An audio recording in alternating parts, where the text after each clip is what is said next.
La puerta se cerró con un estruendo seco y final, un sonido que partió el alma de Elvira en dos.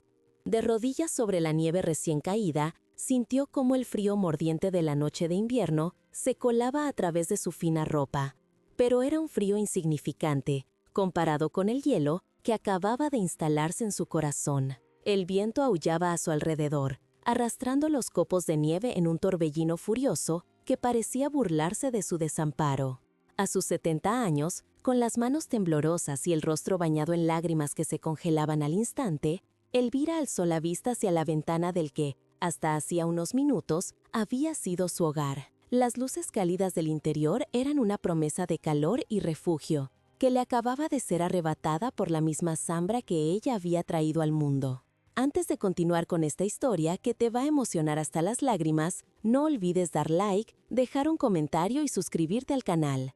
Cuéntanos desde qué país nos acompañas, pues estas historias son para todos los que saben lo que significa el amor verdadero y el valor de la familia. Dentro de la casa, el eco de la crueldad aún flotaba en el aire. Sandra, su nuera, se sacudía las manos como si se hubiera librado de una mota de polvo, una sonrisa de triunfo dibujada en sus labios. Su marido, Marcos, el único hijo de Elvira, permanecía en silencio junto a la pared, con la mirada clavada en el suelo, convertido en una estatua de cobardía. La escena se había desarrollado con una rapidez brutal. No hubo una discusión, sino una sentencia. No te soporto más en mi casa. Eres una carga, un estorbo para nuestra vida. Había escupido Sandra, con un veneno en la voz que Elvira jamás había conocido. Cada palabra fue una daga afilada, clavada con precisión en las inseguridades de una madre que solo había vivido para servir y amar. Dentro de la casa, el eco de la crueldad aún flotaba en el aire. Sandra, su nuera, se sacudía las manos como si se hubiera librado de una mota de polvo, una sonrisa de triunfo dibujada en sus labios. Su marido, Marcos, el único hijo de Elvira, permanecía en silencio junto a la pared, con la mirada clavada en el suelo, convertido en una estatua de cobardía. La escena se había desarrollado con una rapidez brutal. No hubo una discusión, sino una sentencia. No te soporto más en mi casa. Eres una carga, un estorbo para nuestra vida. Había escupido Sandra con un veneno en la voz que Elvira jamás había conocido. Cada palabra fue una daga afilada, clavada con precisión en las inseguridades de una madre que solo había vivido para servir y amar. Elvira había buscado desesperadamente los ojos de su hijo, suplicando con el alma una palabra, un gesto, cualquier cosa que detuviera aquella pesadilla. Pero Marcos no se movió, no dijo nada. Su silencio fue la traición definitiva, el golpe de gracia que destrozó los cimientos de toda una vida de sacrificios. Vio cómo su hijo permitía que su esposa la agarrara del brazo, la arrastrara hacia la puerta y la empujara a la intemperie sin abrigo, sin piedad, sin una sola mirada de remordimiento. El hombre por el que había vendido sus joyas, por el que había trabajado hasta el agotamiento y al que le había entregado los ahorros de toda su vida para comprar aquella misma casa, ahora la abandonaba a la merced de una tormenta de nieve. El golpe sordo de su viejo bolso de lona al caer junto a ella en la nieve la devolvió a la terrible realidad. «Y llévate esta basura contigo», había gritado Sandra antes de cerrar la puerta. Elvira se aferró al bolso raído con los dedos entumecidos. Era todo lo que le quedaba. Dentro no había más que retazos de su vida, recuerdos y pequeños objetos sin valor monetario, pero que para ella eran tesoros. Lo apretó contra su pecho como si fuera un escudo contra la inmensidad de su dolor, contra el abandono que la desgarraba por dentro. El calor de su hogar, a solo unos metros, era ahora tan inalcanzable como el amor de su hijo. Sola, temblando en medio de la ventisca, Elvira sintió que el mundo se desvanecía. La humillación era un veneno que le recorría las venas, más doloroso que el frío que amenazaba con detener su corazón. Miró las huellas que sus rodillas habían dejado en la nieve, el único testimonio de que aún existía. En su arrogancia, Sandra y Marcos creían haberse deshecho de un problema, de un mueble viejo que ya no encajaba con su lujosa decoración y su vida de apariencias. Pero lo que ellos no sabían era que aquel acto de crueldad desencadenaría una serie de eventos que los haría arrepentirse amargamente. No habían expulsado a una anciana indefensa, sino que acababan de sellar su propio y miserable destino. El recuerdo de su vida pasada era un torbellino de imágenes y sensaciones que ahora, en la desolación de la noche, se sentían más vívidas y dolorosas que nunca. Elvira no siempre había sido una sombra silenciosa en la esquina de una casa. Hubo un tiempo en que su risa llenaba cada rincón de un hogar humilde, pero rebosante de amor. Un tiempo en que sus manos, ahora artríticas y temblorosas, eran fuertes y ágiles, capaces de coser, cocinar y acunar a un bebé con la misma infinita ternura. Recordaba a su amado esposo Ricardo, un hombre de principios firmes y corazón noble, cuyo sueño era construir un pequeño negocio textil que asegurara el futuro de su único hijo Marcos. La vida le sonreía, una sinfonía de pequeñas alegrías cotidianas, pero el destino, a veces cruel y caprichoso, se llevó a Ricardo demasiado pronto, dejando a Elvira sola con un niño de 5 años y un futuro incierto. En la noche de su funeral, mientras Marcos dormía agotado de tanto llorar, Elvira se arrodilló junto a su cama y le hizo una promesa silenciosa al rostro dormido de su hijo. Le juró que él nunca sentiría la falta de nada, que él se convertiría en padre y madre, en escudo y proveedora, y que cada sacrificio que hiciera sería una piedra más en el futuro brillante que su padre había soñado para él. Aquella promesa se convirtió en el evangelio de su existencia. Los años que siguieron fueron un borrón de trabajo incesante.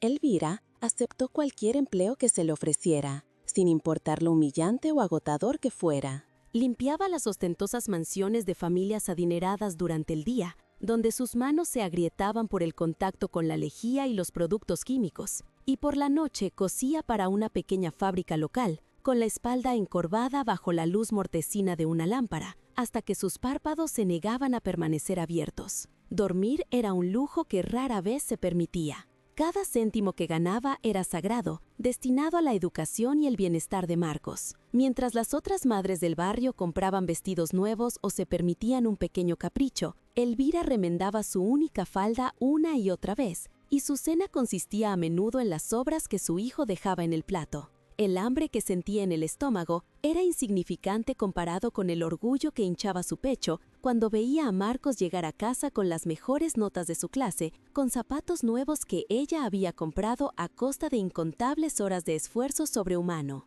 Cuando Marcos expresó su deseo de estudiar arquitectura en la universidad más prestigiosa del país, una institución cuyos costes eran astronómicos, Elvira no dudó ni un segundo. Sabía que sus ahorros y sus múltiples trabajos no serían suficientes. Así que, una tarde gris y lluviosa, entró en una casa de empeños con el corazón hecho un nudo, y se desprendió de lo último de valor material que le quedaba de su vida con Ricardo, el delicado collar de perlas que él le había regalado en su aniversario y su propio anillo de bodas. El empleado, un hombre de mirada indiferente, contó unos billetes sobre el mostrador sin comprender el universo de amor y memoria que se estaba canjeando en esa transacción. Elvira salió de aquella tienda sintiéndose desnuda, con un vacío en el dedo que le quemaba más que cualquier herida física. Pero cuando le entregó el dinero a Marcos y vio la alegría desbordante en sus ojos, el dolor se transformó en una extraña forma de felicidad. Su hijo tendría el futuro que merecía, y ese era el único tesoro que ella necesitaba. Él se graduó con honores y en la ceremonia Elvira lloró en silencio desde la última fila, con su vestido gastado, sintiéndose la mujer más rica y orgullosa del mundo. Fue durante esos años universitarios cuando Marcos conoció a Sandra.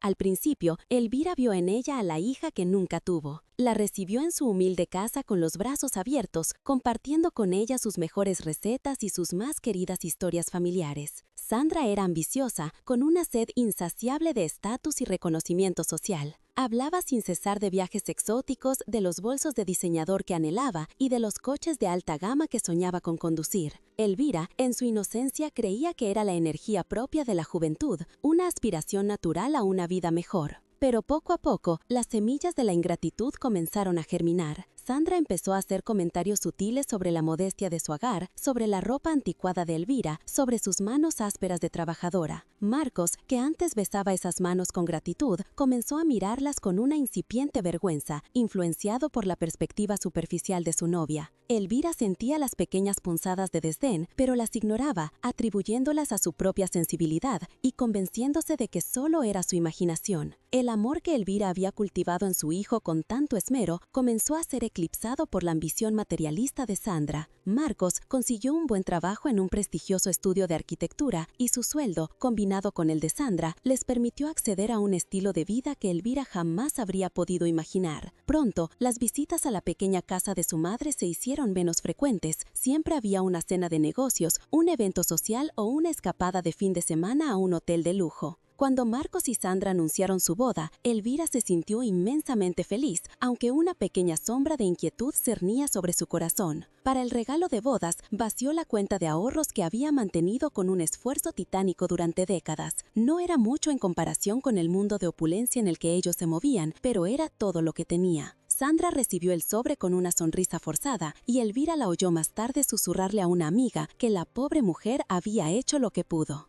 El catalizador del conflicto actual llegó cuando la pareja decidió que era hora de comprar la casa de sus sueños, una villa moderna con grandes ventanas y un jardín impecable en el barrio más exclusivo de la ciudad. A pesar de sus altos ingresos, el banco les exigía una entrada considerable que no poseían. Fue entonces sus miradas, cargadas de una codicia apenas disimulada, se volvieron hacia Elvira y la única propiedad que aún conservaba, su pequeña casa, el santuario de sus recuerdos. Marcos, empujado por la insistencia implacable de Sandra, le planteó la idea a su madre. No lo pidió como un favor, sino que lo presentó como una solución lógica y beneficiosa para todos. Mamá, si vendes tu casa, podemos dar la entrada y tú vendrás a vivir con nosotros. Tendrás tu propia habitación, no tendrás que preocuparte por nada, cuidaremos de ti. La propuesta sonaba razonable, incluso generosa, pero Elvira sintió un frío recorrer su espina dorsal. Dejar su hogar, el último bastión de su independencia y el lugar donde cada objeto susurra el nombre de Ricardo, era como arrancarse una parte del alma.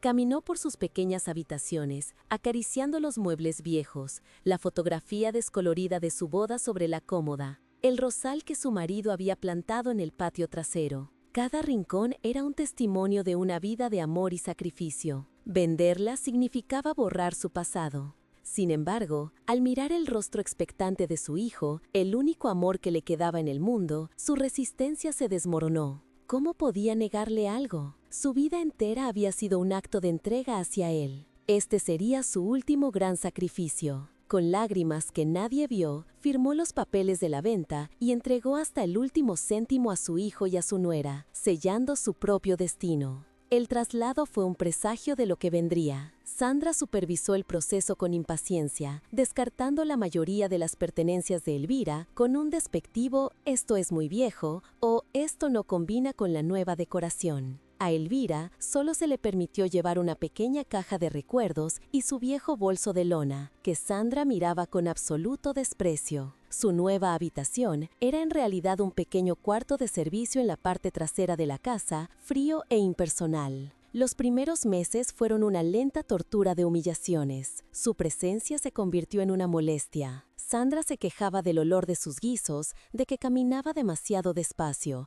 de que el sonido del televisor con sus viejos programas la molestaba. Elvira intentó hacerse invisible, refugiándose en su cuarto, pero incluso su silencio parecía irritar a su nuera, que la veía como un reproche viviente, un recordatorio constante del sacrificio sobre el que se había construido su lujosa vida. Marcos, por su parte, se había convertido en un extraño. Evitaba su mirada, respondía a sus preguntas con monosílabos y nunca, ni una sola vez, se sentó a su lado para preguntarle cómo se sentía. Estaba atrapado en la telaraña de ambición de su esposa, demasiado débil o demasiado cobarde para defender a la mujer que le había dado todo. Elvira veía en sus ojos una batalla perdida, una conciencia culpable enterrada bajo capas de comodidad y conveniencia. La generosidad incondicional de Elvira había sido malinterpretada como debilidad, su amor silencioso como una obligación, su sacrificio no fue visto como un regalo de valor incalculable, sino como una simple transacción que ahora les daba derecho a tratarla como un objeto inservible. La veían como una carga, un mueble viejo que desentonaba con su flamante BMW aparcado en la entrada y sus fiestas exclusivas con gente influyente. El contraste entre la madre que había vendido su alma por el futuro de su hijo y los adultos egoístas en los que se habían convertido era un abismo insondable. Ellos vivían en una burbuja de opulencia, creyendo que su éxito era fruto exclusivo de su propio mérito, habiendo borrado por completo de su memoria las noches en vela, las manos agrietadas y el corazón roto de la mujer que les había pavimentado el camino. Elvira, en su pequeño y frío cuarto, a menudo abrazaba su viejo bolso de lona. Para Sandra y Marcos no era más que un trozo de tela raída, un símbolo de la pobreza y la sencillez que tanto despreciaban. No podían imaginar la verdad que se ocultaba en su interior, un secreto guardado durante décadas, un plan maestro concebido por el amor, pero que ahora, por la crueldad del destino, estaba a punto de convertirse en un instrumento de justicia implacable. La tormenta que se gestaba fuera de la casa no era nada comparada con la que estaba a punto de desatarse. Marcos y Sandra, en su ciega arrogancia, habían olvidado la lección más fundamental de todas, que no hay deuda más grande ni más peligrosa que la de la ingratitud, y estaban a punto de descubrir, de la manera más brutal posible, que el amor de una madre cuando es traicionada tiene el poder no solo de construir imperios, sino también de reducirlos a cenizas.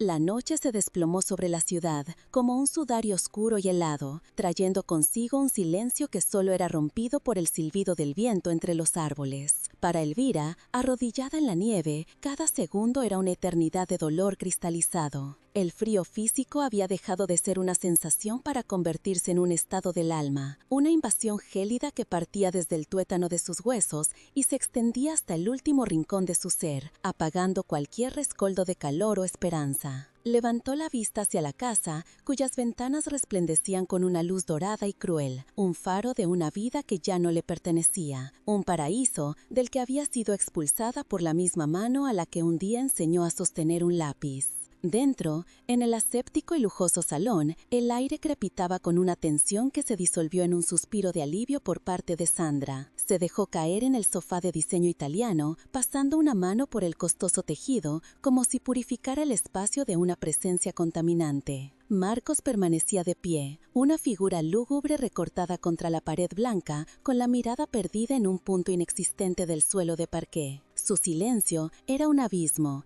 un vacío donde antes había existido el amor de un hijo, ahora rellenado con la cobardía y la conveniencia. El eco de sus propias palabras no pronunciadas, de la defensa que no ofreció, resonaría en su conciencia durante mucho tiempo. «Por fin», exclamó Sandra, rompiendo el silencio con una voz que era a la vez un susurro y un decreto. «Por fin podemos ser nosotros».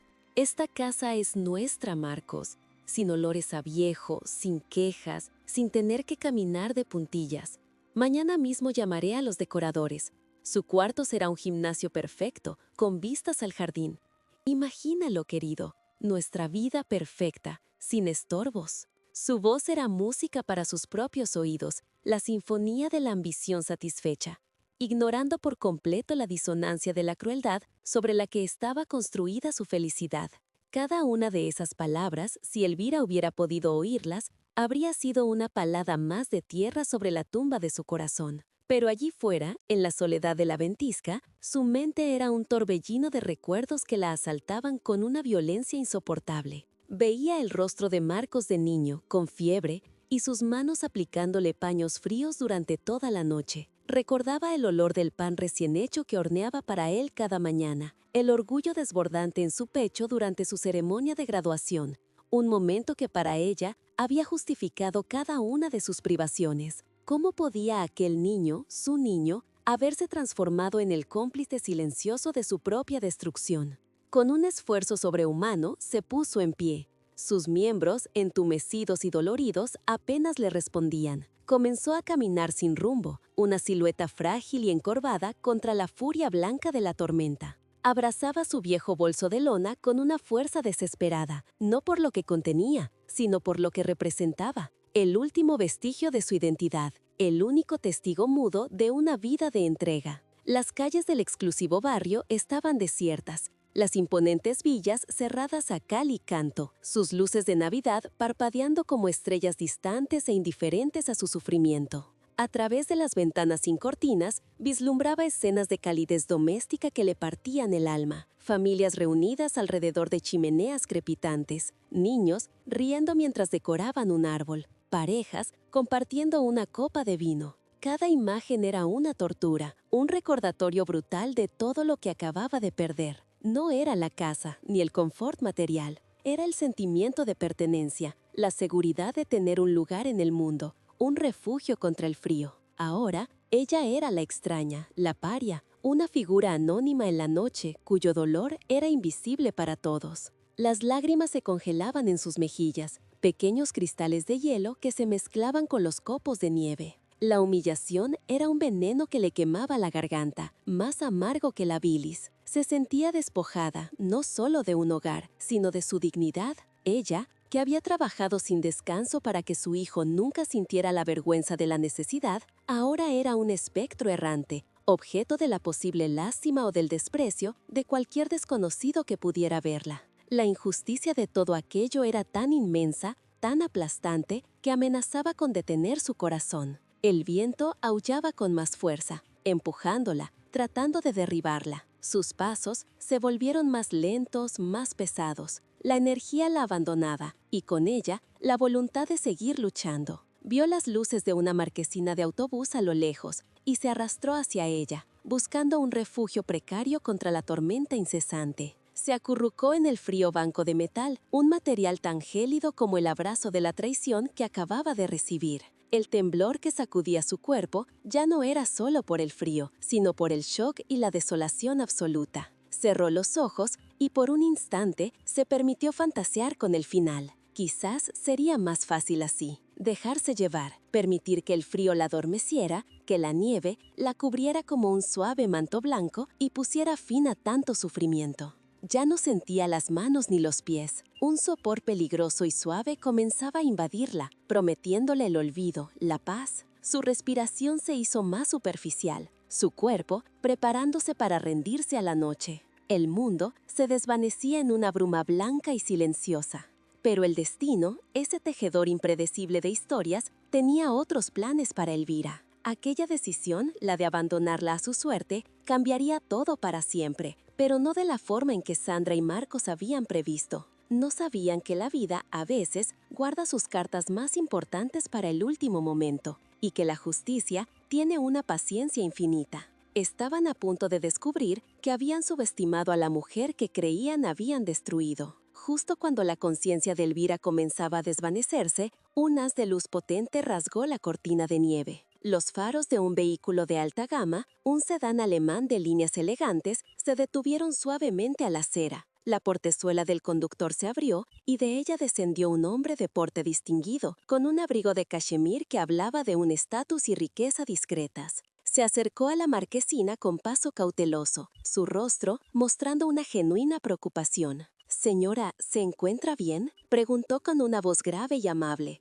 una voz que era un bálsamo en la cruda noche. «¿Necesita ayuda?». Elvira apenas pudo levantar la cabeza, sus ojos luchando por enfocar. El hombre se inclinó un poco más, y la luz del interior de su coche iluminó su rostro. Fue entonces cuando sus ojos se abrieron de par en par, con un destello de reconocimiento que atravesó la niebla del agotamiento. «Elvira», murmuró el hombre, su tono ahora teñido de incredulidad y espanto. «¿Es usted Elvira Suárez? Dios mío».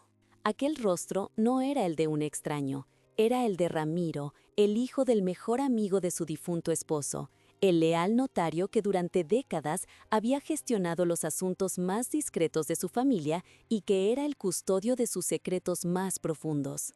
Elvira no lo sabía aún, pero no había sido encontrada por un buen samaritano al azar. Había sido encontrada por el arquitecto de su venganza. Ramiro, sin dudar un instante, se quitó su propio abrigo y la envolvió con él, levantándola con una delicadeza que contrastaba con la brutalidad con la que había sido expulsada. La ayudó a entrar en el cálido interior de su lujoso vehículo, donde el aroma a cuero y la calefacción comenzaron a devolverle lentamente la sensación a sus miembros congelados. Mientras se alejaban de la parada de autobús, dejando atrás la oscuridad, Elvira se aferró a su viejo bolso de lona. Dentro del coche, el silencio era denso. Ramiro conducía con una expresión sombría, su mandíbula apretada por una ira contenida. Miraba de reojo a la figura temblorosa a su lado, una mujer a la que respetaba profundamente, reducida a un estado de vulnerabilidad extrema. Sabía que detrás de esta escena había una historia de una crueldad inimaginable y estaba decidido a escucharla hasta el final. «Vamos a mi despacho, Elvira, allí estará segura y caliente, y luego me contará qué ha ocurrido», dijo con una firmeza que no admitía réplica. Su voz era la promesa de un refugio, pero también el presagio de una tormenta de una naturaleza muy diferente, una que no traería nieve, sino fuego y consecuencias. La noche más larga de Elvira estaba llegando a su fin, pero para Marcos y Sandra, la verdadera oscuridad apenas estaba a punto de comenzar. El despacho de Ramiro era un santuario de poder y discreción, un mundo aparte de la crudeza helada de la calle. Las paredes estaban revestidas de paneles de caoba pulida que reflejaban la luz tenue de una lámpara de bronce, y el aire olía a cuero antiguo, a papel importante y al inconfundible aroma del éxito. Era un lugar donde se firmaban destinos y se protegían fortunas, el escenario perfecto para la revelación que estaba a punto de cambiarlo todo. Elvira, envuelta en una manta de cachemira que Ramiro le había ofrecido, sostenía una taza de té caliente entre sus manos aún temblorosas, el calor del vapor comenzando a descongelar el hielo de su alma. Ramiro se sentó frente a ella detrás de su imponente escritorio, pero su postura no era la de un notario distante, sino la de un amigo leal cuya indignación crecía con cada palabra que ella pronunciaba. Escuchó el relato de la humillación, del abandono, del silencio de su hijo, y su rostro, normalmente sereno y profesional, se contrajo en una máscara de furia contenida. Vio a la mujer que había conocido desde niño, la viuda valiente que había luchado contra viento y marea, reducida a una figura despojada y temblorosa. Y en su interior, un juramento silencioso tomó forma. La justicia no solo sería servida, sino que sería absoluta. «Me han quitado todo, Ramiro», susurró Elvira, su voz quebrada por el dolor. «Vendí mi hogar, les entregué mi vida entera, y ahora no me queda nada, solo esto». Su mirada se posó en el viejo bolso de lona que yacía sobre la alfombra persa como una reliquia de un mundo olvidado. Para cualquier otro sería un objeto sin valor, un pedazo de tela gastada, pero para los dos ocupantes de aquella sala era la llave que estaba a punto de abrir las puertas del infierno para unos y las del poder para otra. Dentro del coche, el silencio era tan denso que se podía cortar. Ramiro pasaba las páginas, su mente de experto financiero, procesando la magnitud de lo que veía. Aquello no eran los ahorros de una vida de trabajo modesto, aquello era un imperio financiero, construido con una astucia y una paciencia que rozaban lo genial. Miró a Elvira, y ya no vio a una víctima desamparada, sino a una estratega, a una matriarca silenciosa que había estado moviendo los hilos desde las sombras. Pero el golpe de gracia aún estaba por llegar. El último documento que Elvira sacó de la bolsa era el más importante de todos. Eran los estatutos de constitución y el registro mercantil de Textiles Suárez, una empresa líder en el sector textil, conocida por su calidad y su discreción. Una compañía que todos en el mundo de los negocios creían propiedad de un conglomerado extranjero anónimo, pero que en realidad había sido fundada y dirigida desde el principio por ella, Elvira, utilizando los conocimientos que su amado Ricardo le había enseñado y convirtiendo su pequeño sueño en una potencia industrial. «Dios mío, Elvira», fue todo lo que Ramiro pudo susurrar, dejando caer los papeles sobre la mesa. Yo no tenía ni la más remota idea. Pensé que vivía de una modesta pensión. Esto es... Era para Marcos», le interrumpió ella, su voz ahora firme, despojada de toda fragilidad. «Construí todo esto para él. Quería darle la seguridad que yo nunca tuve, pero temía que la riqueza lo corrompiera, que lo convirtiera en alguien que no reconocería. Planeaba revelárselo todo cuando cumpliera 40 años, cuando creyera que ya era un hombre maduro y responsable. Una sonrisa amarga se dibujó en sus labios. La casa en la que viven, ese nido de lujo y apariencias, fue mi prueba final. Les di el dinero de la entrada, pero yo soy la garante principal de la hipoteca. Legalmente, la propiedad está respaldada por uno de mis activos más pequeños. Quería ver si, teniéndolo todo, eran capaces de mantener la humildad, el respeto, el amor. Quería saber si mi hijo era digno del legado que le esperaba. Su mirada se endureció, convirtiéndose en 2 esquirlas de hielo. Anoche me dieron la respuesta. Ramiro asintió lentamente, la conmoción dando paso a una fría y calculadora determinación. El juego había cambiado de forma irreversible. Ya no se trataba de encontrar un refugio para una anciana desvalida. Se trataba de ejecutar una estrategia legal impecable. Se trataba de desmantelar, pieza por pieza, el mundo artificial que Marcos y Sandra habían construido sobre los cimientos del sacrificio y la traición de Elvira. La justicia no iba a ser poética, iba a ser quirúrgica. A la mañana siguiente, mientras el sol arrancaba destellos a la nieve recién caída, en la villa de Marcos y Sandra reinaba una atmósfera de victoria perezosa. Sandra, envuelta en una bata de seda, sorbía su café mientras hojeaba catálogos de decoración en su tablet, planificando con entusiasmo la transformación del cuarto de la vieja en un gimnasio de última generación.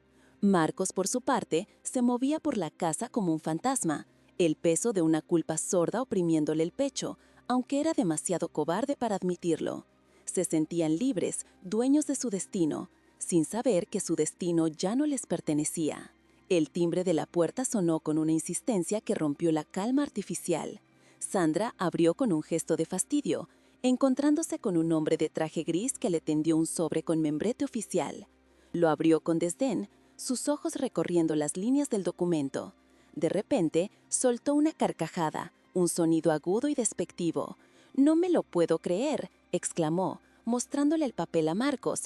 «Es una orden de desahucio. Tu madre, la vieja, se ha vuelto completamente loca. ¿Con qué dinero piensa hacer esto? Es ridículo». Con un gesto de arrogancia suprema, hizo trizas el documento legal y arrojó los pedazos a la papelera. Se rieron, pero aquella risa, hueca y soberbia, sería la última que disfrutarían en mucho tiempo. El primer temblor que anunciaba el terremoto había pasado desapercibido para ellos, ciegos en su torre de marfil. No sabían que las notificaciones legales, a diferencia de las madres, no se rinden tan fácilmente. La verdadera grieta en su mundo perfecto apareció 3 días después, en el lugar más público y humillante posible, la caja de un supermercado gourmet. Sandra había llenado un carro con champán francés, quesos importados y delicatessen exóticas, una compra ostentosa para celebrar su nueva libertad. Pero al pasar su tarjeta de crédito platino, la máquina emitió un pitido agudo y denegatorio. «Fondos insuficientes», dijo la cajera, con una indiferencia que le hirió más que cualquier insulto. El rostro de Sandra se tiñó de un rojo furioso, mientras la gente en la cola comenzaba a murmurar. Presos del pánico, corrieron a la sucursal de su banco privado, exigiendo ver al director.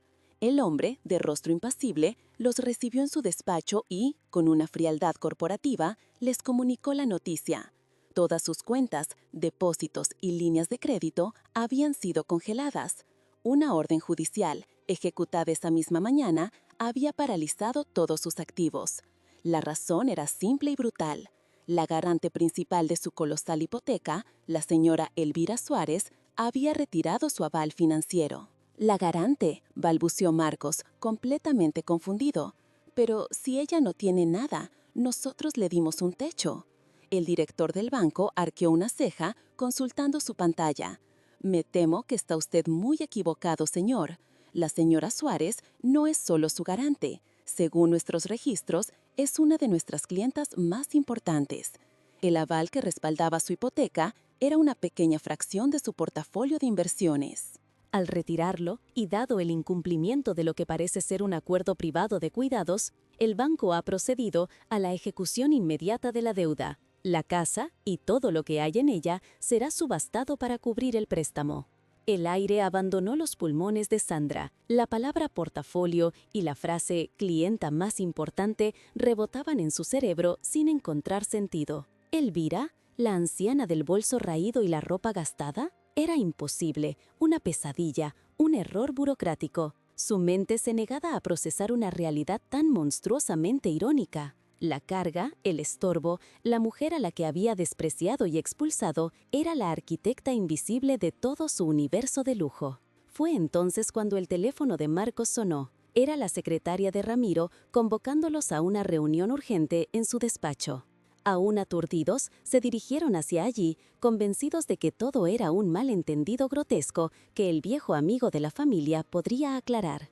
Entraron en la opulenta oficina con una mezcla de miedo y una beligerancia mal disimulada, listos para culpar a Elvira de senilidad y a Ramiro de incompetencia. Ramiro los esperaba sentado, no con la amabilidad de un viejo conocido, sino con la quietud depredadora de un juez a punto de dictar sentencia.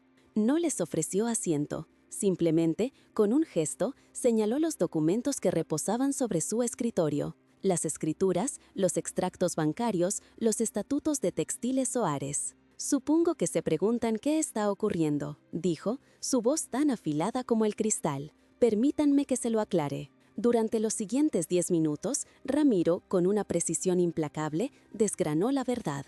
No solo les habló de la garantía hipotecaria, sino que les reveló la totalidad del imperio secreto de Elvira. Les habló de la empresa textil, citando su facturación anual. Les detalló las propiedades inmobiliarias, una por una. Les leyó el valor de mercado de la cartera de inversiones, una cifra tan vasta que les hizo sentir un vértigo nauseabundo.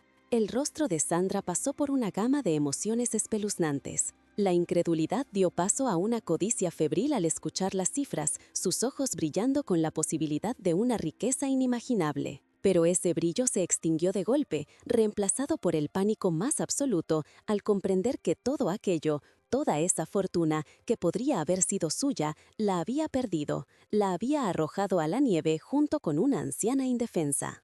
Marcos, por otro lado, se derrumbó. Cada palabra de Ramiro era un martillazo en su conciencia. No era solo el dinero, era la comprensión devastadora de la magnitud del amor de su madre, un amor tan inmenso que había construido un imperio para él en secreto. Y él, por debilidad, por cobardía, por dejarse arrastrar por la ambición de su esposa, había escupido sobre ese amor. El frío que había sentido su madre en la nieve era ahora un glaciar que se instalaba en su pecho, congelando su corazón con un remordimiento insoportable. El error catastrófico que habían cometido ya no era una sospecha, sino una certeza aplastante. No habían echado a una anciana a la calle, habían incendiado su propio billete de lotería premiado, habían dinamitado el puente hacia una vida de ensueño. Se quedaron allí, de pie, en medio de aquel santuario de poder, despojados, expuestos y rotos, mientras el eco de la fortuna que acababan de perder resonaba en sus oídos como una sentencia de muerte. La justicia poética había comenzado. El aire en el despacho de Ramiro se había vuelto irrespirable, denso por el peso de una verdad tan colosal que había aplastado el universo de Marcos y Sandra en un instante. Salieron de allí como autómatas, con los ojos vidriosos y los movimientos torpes de quienes acaban de sufrir un cataclismo. La bulliciosa ciudad, con sus luces de neón y el incesante ruido del tráfico, parecía ahora un decorado hostil, un mundo que ya no les pertenecía. Cada escaparate de lujo, cada restaurante exclusivo por el que pasaban, era una burla, un recordatorio punzante de la vida que acababan de perder por un acto de crueldad tan estúpido que irreparable. El frío de la noche ya no era solo una sensación térmica, era el presagio de su nuevo futuro, un invierno perpetuo del alma al que habían sido condenados por su propia mano. El trayecto de vuelta en su flamante BMW, ese símbolo de estatus por el que tanto habían luchado, se convirtió en una tortura silenciosa.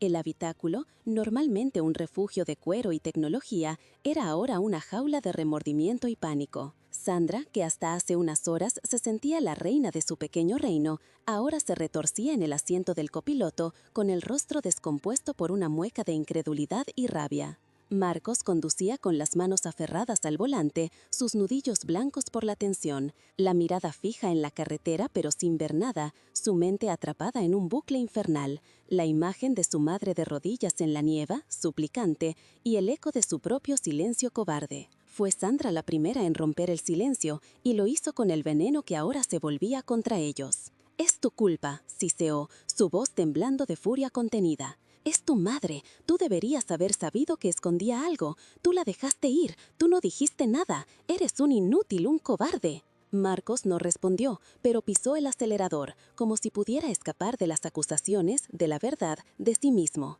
Pero no había escapatoria. La culpa era un pasajero invisible que se sentaba entre ellos, asfixiándolos, recordándoles que su ambición compartida había sido la arquitecta de su propia ruina. Llegaron a la villa, que ya no se sentía como un hogar, sino como la escena de un crimen. Cada objeto de diseño, cada mueble caro, cada rincón de esa casa construida sobre el sacrificio de Elvira, ahora les gritaba su fracaso. Aquella noche no durmieron. Sandra caminaba de un lado a otro del salón, su mente febril calculando, buscando una salida, una grieta en la armadura de la catástrofe. El remordimiento no tenía cabida en su alma. Solo había espacio para la codicia frustrada y un pánico helado. Marcos, por su parte, se quedó sentado en la oscuridad, reviviendo una y otra vez la traición, el peso de una vida de amor materno que él había despreciado y arrojado a la basura. Al amanecer, la desesperación había cristalizado en un único y patético plan. «Tenemos que encontrarla», dijo Sandra, con una nueva y falsa determinación en la voz. «Tenemos que pedirle perdón, arrodillarnos si es necesario. Hacerle ver que cometimos un error. Ella es tu madre, Marcos. No puede ser tan cruel. Tiene que perdonarnos». No era el amor filial lo que la movía, sino el instinto depredador de quien ha perdido su presa y quiere recuperarla a cualquier coste. El perdón no era el objetivo, era la herramienta para recuperar la fortuna. Comenzaron una búsqueda frenética y humillante. La primera llamada fue a Ramiro, cuya secretaria les informó con una frialdad cortante que el señor notario no estaba disponible y que cualquier comunicación con la señora Soares debía hacerse a través de su despacho. La puerta se había cerrado. Recorrieron la ciudad en su coche, ahora una carroza fúnebre de sus esperanzas, sin tener la menor idea de dónde buscar. ¿En qué hotel se alojaría? ¿En qué barrio? Se dieron cuenta, con una punzada de vergüenza, de que no sabían nada de la mujer que les había dado todo, de sus amigos, de sus gustos, de su vida más allá de las paredes de su casa. La llamada llegó 2 días después, cuando ya estaban al borde del colapso nervioso, con las notificaciones del banco acumulándose como esquelas en el correo. Era Ramiro, su voz impersonal y directa. Les comunicó que la señora Soares había accedido a reunirse con ellos. Les dio la dirección de un hotel, uno de los más emblemáticos y lujosos de la ciudad, un palacio de mármol y bronce al que ellos solo habían aspirado a entrar para alguna celebración especial. La cita era en la suite presidencial. La elección del lugar no era casual, era una declaración de poder, un recordatorio de la distancia que ahora los separaba. Entraron en el vestíbulo del hotel, sintiéndose como intrusos, su ropa de diseño de repente pareciéndoles barata y vulgar bajo las luces de los candelabros de cristal. Un botones de uniforme impecable los escoltó en silencio hasta el último piso, por un ascensor privado que ascendía como si los llevara a su juicio final. Cada segundo de ese ascenso fue una tortura, el aire cargado de palabras no dichas, de acusaciones mudas y de un miedo tan palpable que casi podían saborearlo. La puerta de la suite se abrió, revelando un salón más grande que la planta baja de su casa, con ventanales que ofrecían una vista panorámica de toda la ciudad. Y allí, sentada en un elegante sofá de terciopelo, con la espalda recta y una serenidad que era casi sobrenatural, estaba Elvira. No llevaba su ropa gastada, sino un sencillo pero exquisito vestido de lana y un discreto collar de perlas que hablaba de una elegancia innata. A su lado, de pie como un centinela, se encontraba Ramiro. La mujer a la que habían expulsado a la nieve como a un animal, ahora los recibe como una reina en su trono. El contraste fue tan brutal que les robó el aliento. Sandra, siempre la actriz, fue la primera en reaccionar. Se lanzó hacia adelante y cayó de rodillas sobre la alfombra persa, una imitación grotesca y calculada de la postura de Elvira en la nieve. «Suegra, Elvira, por favor, perdónanos», sollozó, las lágrimas brotando de sus ojos con una facilidad ensayada. Marcos se quedó paralizado por un instante y luego se derrumbó. Las lágrimas que corrían por su rostro eran genuinas, pero nacían de una mezcla tóxica de remordimiento y autocompasión. «Mamá», balbuceó, avanzando unos pasos, con las manos extendidas en un gesto de súplica. «Mamá, perdóname, por favor, yo te quiero, nunca quise que esto pasara. Fui débil, un cobarde. Déjame arreglarlo, por favor, danos otra oportunidad». Sus voces llenaron el suntuoso salón, un coro de desesperación y arrepentimiento tardío. Se humillaron, suplicaron, prometieron cambiar, juraron dedicar el resto de sus vidas a cuidarla, a honrarla. Desplegaron todo el arsenal de la manipulación emocional, esperando encontrar una grieta en el corazón de la madre que siempre los había perdonado todo. Elvira permaneció en silencio durante toda la actuación. Su rostro, una máscara impasible. Dejó que agotaran sus lágrimas, que sus súplicas se convirtieran en ecos vacíos en la inmensidad de la suite. Su calma era su arma más poderosa, un muro de dignidad contra las olas de su histeria se estrellaban inútilmente. Cuando finalmente terminaron, exhaustos y expectantes, un silencio profundo se instaló en la habitación. Un silencio que era 1000 veces más pesado que sus gritos. Finalmente, ella habló. Su voz no era alta ni airada, sino baja, mesurada y tan afilada como un bisturí. «Levántate, Sandra», ordenó, sin un atisbo de compasión. «El suelo de este hotel está demasiado limpio para tu teatro». Sandra, sorprendida por la frialdad de su tono, se puso en pie torpemente. «Pedís perdón», continuó Elvira, sus ojos moviéndose de uno a otro, diseccionando sus almas. «Es una palabra muy grande. Decidme, ¿qué es exactamente lo que queréis que perdone? ¿La noche en que me echasteis de casa como a un perro, sin abrigo, en medio de una tormenta de nieve? ¿O los años de humillaciones silenciosas, los desprecios, las miradas de fastidio cada vez que entraba en una habitación?» Hizo una pausa, dejando que sus palabras calaran. «Tú, Sandra», dijo, fijando su mirada en su nuera, «no lloras por mí, nunca has llorado por mí. Tus lágrimas son por esta suite, por el imperio que descubriste demasiado tarde. Lloras por los coches de lujo, por los viajes que no harás, por el estatus que se te ha escurrido entre los dedos. Tu dolor no es del corazón, es del bolsillo».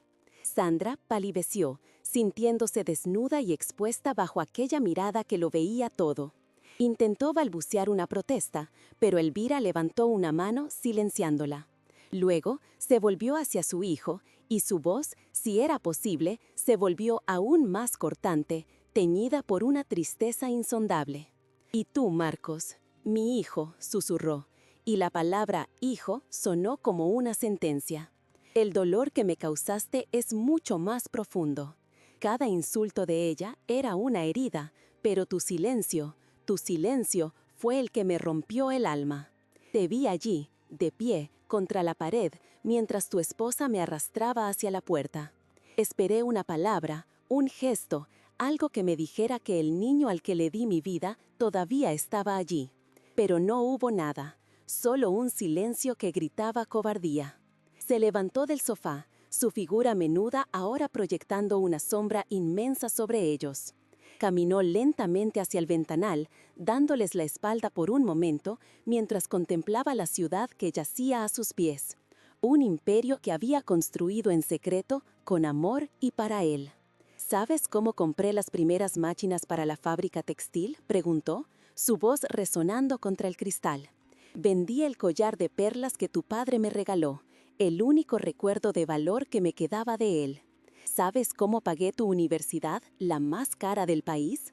Trabajando de noche, cosiendo hasta que mis dedos sangraban, limpiando los suelos de gente como en la que vosotros os habíais convertido». Se giró para enfrentarlos de nuevo y por primera vez vieron en sus ojos no solo dolor, sino una fuerza implacable forjada en el fuego de la traición. «Todo esto», dijo, Abarcando la suite y la ciudad con un gesto de la mano, lo construí para ti. Era tu legado.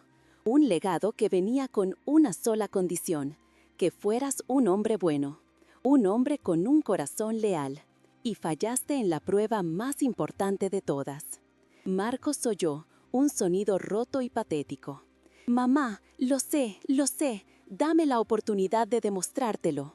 La oportunidad la tuviste cada día de tu vida, le interrumpió ella con una firmeza de acero. Y la desperdiciaste. Ahora queréis volver, no por amor, sino por necesidad. Queréis mi dinero para reconstruir vuestro castillo de mentiras.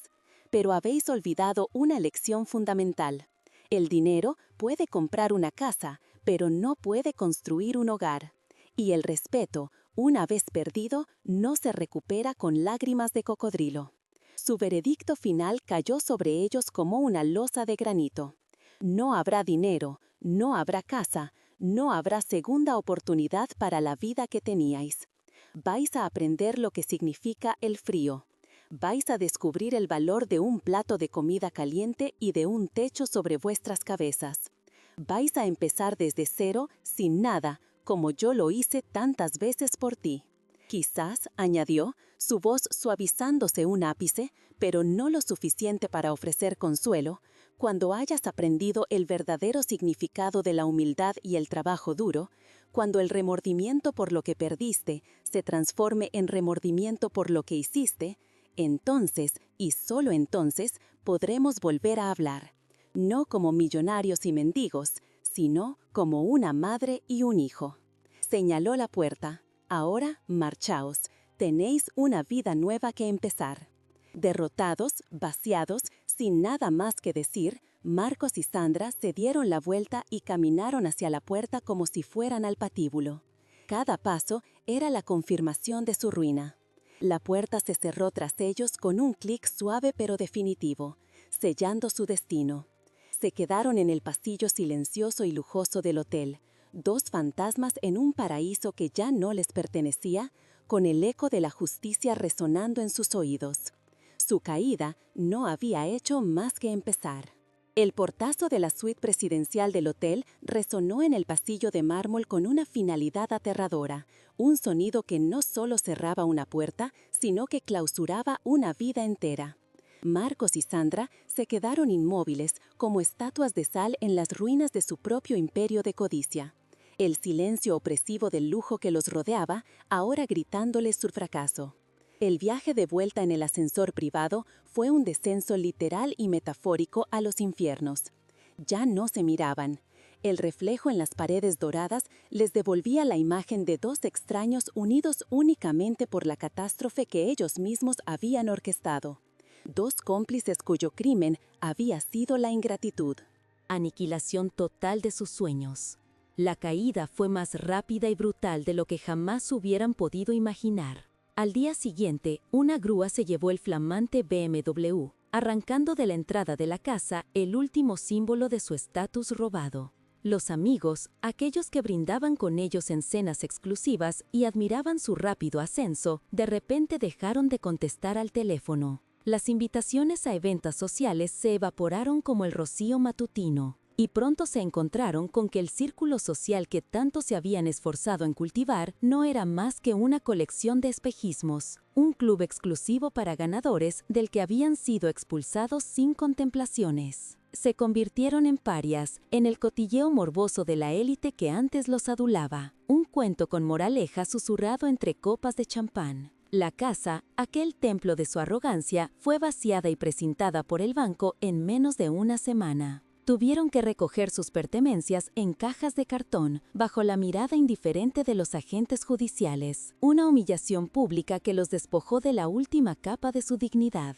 Cada objeto de diseño, cada prenda de marca que empaquetaban, era una daga envenenada que les recordaba la fortuna que habían tenido al alcance de la mano y que habían arrojado a la nieve por pura soberbia. se vieron obligados a vender las joyas de Sandra y los relojes de lujo de Marcos en casas de empeño, recibiendo a cambio una fracción de su valor, una transacción que reflejaba a la perfección cómo habían malvendido el tesoro del amor de una madre. Su nuevo hogar era un apartamento minúsculo y lúgubre en el barrio más deprimido de la ciudad, con paredes manchadas de humedad y un olor persistente a desesperanza. El silencio entre ellos, antes cargado de tensión, se convirtió en un campo de batalla de acusaciones y reproches. El amor, que en realidad nunca había sido más que una sociedad basada en la ambición, se desintegró bajo el peso de la miseria. Sandra, cuyo mundo giraba en torno a la apariencia y el estatus, no podía soportar la visión del hombre débil que, a su juicio, era el único culpable de su desgracia. Marcos, ahogado en un mar de culpa y autodesprecio, veía en ella el reflejo de la peor versión de sí mismo, la voz que lo había empujado al abismo. El final de su matrimonio fue tan patético como su ascenso había sido meteórico. Una noche, en medio de una discusión a gritos sobre quién tenía la culpa de no haber adivinado el secreto de Elvira, la verdad finalmente estalló en toda su crudeza. No lloraban por el amor perdido, sino por el dinero que ya no tendrían. Se odiaban no por la traición a una madre, sino porque cada uno veía en el otro el recordatorio constante de su monumental estupidez. Sandra hizo las maletas esa misma noche, dejando a Marcos solo entre las catuas de cartón de una vida deshecha, con un portazo que imitaba irónicamente el que ella misma había dado a su suegra. El destino de Sandra fue un purgatorio de mediocridad.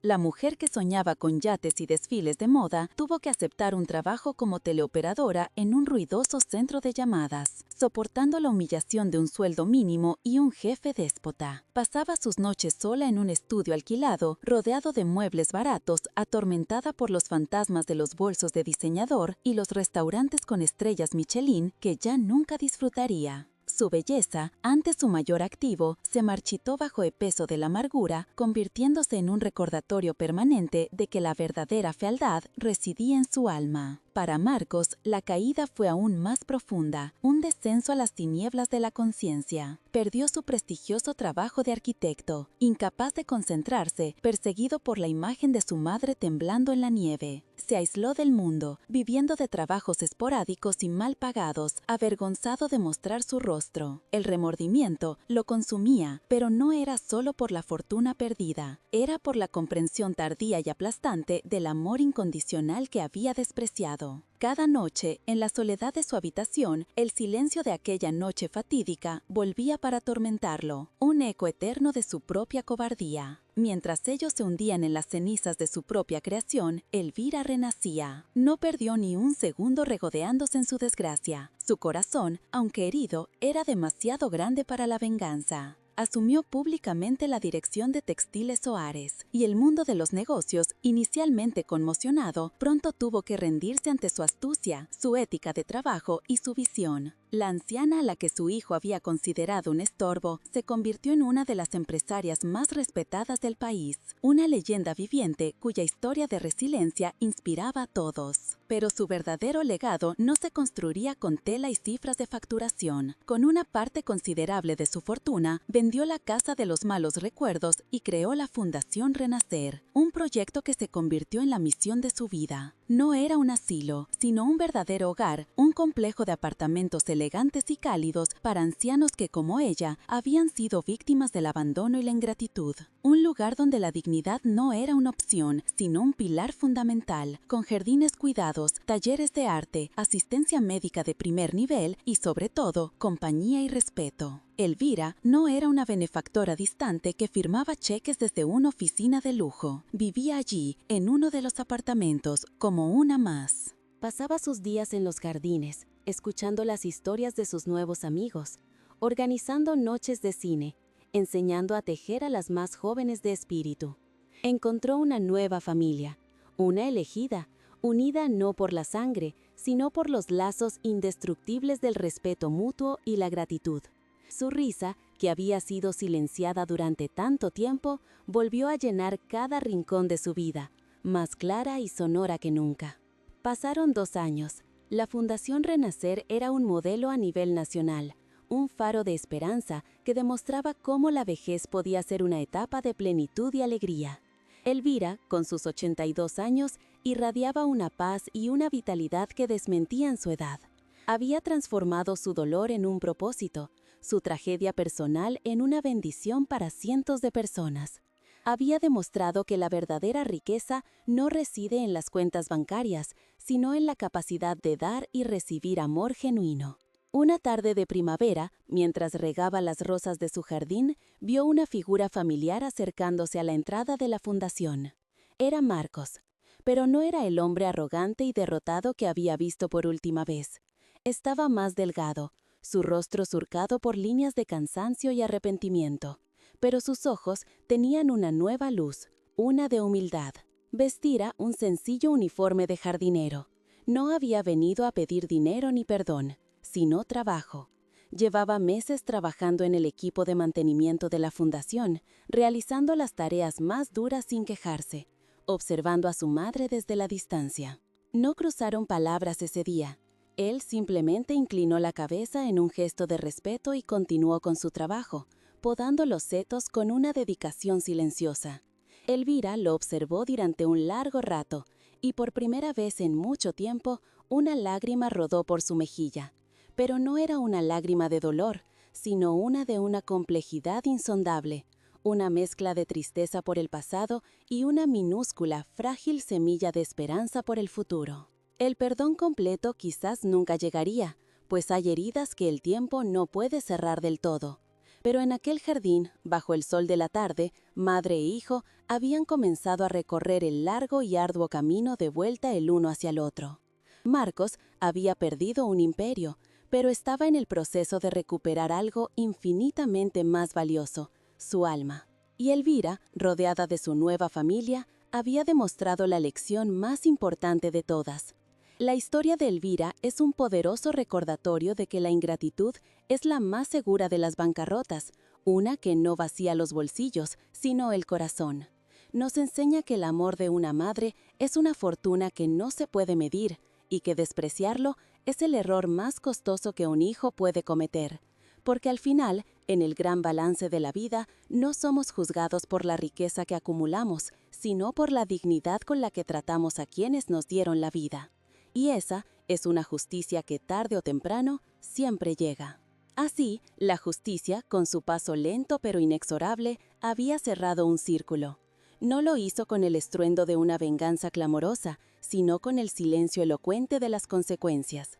La imagen de Marcos podando las rosas en el jardín de la fundación de su madre no era el final de un castigo, sino el principio de una penitencia. Era la cruda evidencia de que la vida, en su infinita sabiduría, a menudo nos obliga a cultivar con nuestras propias manos el jardín que previamente destruimos con nuestra arrogancia. Su caída no solo fue económica, fue un despojo del alma, una lección brutal sobre el precio que se paga cuando se confunde el valor de las cosas con el valor de las personas. La historia de Elvira es un poderoso recordatorio de que la verdadera riqueza no se mide en propiedades ni en cuentas bancarias suizas, sino en la fortaleza del carácter y en la inmensidad del amor que ofrecemos a nuestra familia. Nos enseña que la ingratitud es la más segura de las bancarrotas, una que no vacía los bolsillos, sino el corazón, dejando tras de sí un desierto de soledad y arrepentimiento. Marcos y Sandra, en su ciega carrera por alcanzar un estatus superficial, no se dieron cuenta de que ya poseían la mayor de las fortunas, el amor incondicional de una madre, un tesoro que despreciaron y arrojaron a la nieve como si fuera basura. Su mundo de lujo y apariencias era un castillo de naipes construido sobre los cimientos podridos de la traición. Creyeron que el dinero y las posesiones los hacían superiores, inmunes a las leyes morales que rigen el universo. Pero olvidaron la regla más fundamental de todas, que una casa, por muy grande y opulenta que sea, se convierte en una prisión cuando el amor ha sido desterrado. Perdieron todo lo material, sí, pero su verdadera pérdida fue la de su propia humanidad, un bien que una vez vendido al diablo de la codicia, rara vez se puede recuperar. Por el contrario, la victoria de Elvira no residió en la destrucción de sus verdugos, sino en su propia y magnífica reconstrucción. Transformó el veneno de la traición en el antídoto de la generosidad. Su dolor, tan profundo y cortante como el hielo de aquella noche, se convirtió en la semilla de un legado de bondad, la Fundación Renacer. Ella demostró que la verdadera fuerza no consiste en devolver el golpe, sino en usar las piedras que te lanzan para construir un refugio para otros. Su imperio no era de ladrillos y acciones, sino de dignidad, respeto y segundas oportunidades para quienes la sociedad había olvidado. Esta historia es, en esencia, una parábola sobre el engaño de las apariencias. Sandra y Marcos veían a una anciana frágil y dependiente, un estorbo para su vida perfecta. No podían ver a la estratega brillante, a la matriarca silenciosa, que había tejido un imperio con los hilos del sacrificio y la inteligencia. El viejo bolso de lona, que para ellos era un símbolo de pobreza, contenía en realidad las llaves de un reino. Es una lección vital. Nunca subestimes el poder que se esconde tras un corazón humilde, porque a menudo quienes menos presumen son quienes más tienen que ofrecer. El camino de Marcos hacia la redención es largo e incierto. Su trabajo como jardinero es un acto simbólico. Está arrancando las malas hierbas de su propia cobardía, intentando que algo bueno vuelva a florecer en el terreno baldío de su conciencia. No pide perdón con palabras, pues sabe que ya no valen nada, sino con el sudor de su frente, con la humildad de quien ha perdido todo y comprende que la única forma de volver a levantarse es empezando desde la raíz. Su historia nos obliga a preguntarnos si la redención es posible después de una traición tan profunda. Que el viaje de Elvira sirva de faro y de advertencia para todos nosotros. Nos recuerda que debemos honrar a nuestros mayores, no como una obligación, sino como un privilegio. Sus manos arrugadas son las que nos acunaron, sus sacrificios silenciosos son los que pavimentaron nuestro camino. Despreciarlos, considerarlos una carga, es cometer un acto de amnesia moral, es escupir sobre el pozo del que hemos bebido. El tiempo para demostrar nuestro amor y gratitud es ahora, pues el mañana nunca está garantizado. Al final, la nieve que cubrió a Elvira aquella noche no fue tan fría como la indiferencia de un hijo. Pero así como la primavera siempre sigue al invierno más crudo, una vida cimentada en el amor verdadero y la dignidad siempre encontrará la manera de florecer de nuevo, con una belleza y una fuerza aún mayores. La justicia puede tardar, pero siempre llega, no siempre en un tribunal, sino en el espejo de nuestra propia conciencia, donde tarde o temprano todos debemos enfrentar el reflejo de las decisiones que hemos tomado. Si esta historia ha tocado tu corazón, no olvides darle a me gusta y suscribirte a nuestro canal. Cuéntanos en los comentarios, ¿crees en las segundas oportunidades? ¿Cuál ha sido la lección más importante que has aprendido con esta historia? Te invitamos a ver el siguiente video que aparece en pantalla, con otra historia emocionante que te llegará al corazón.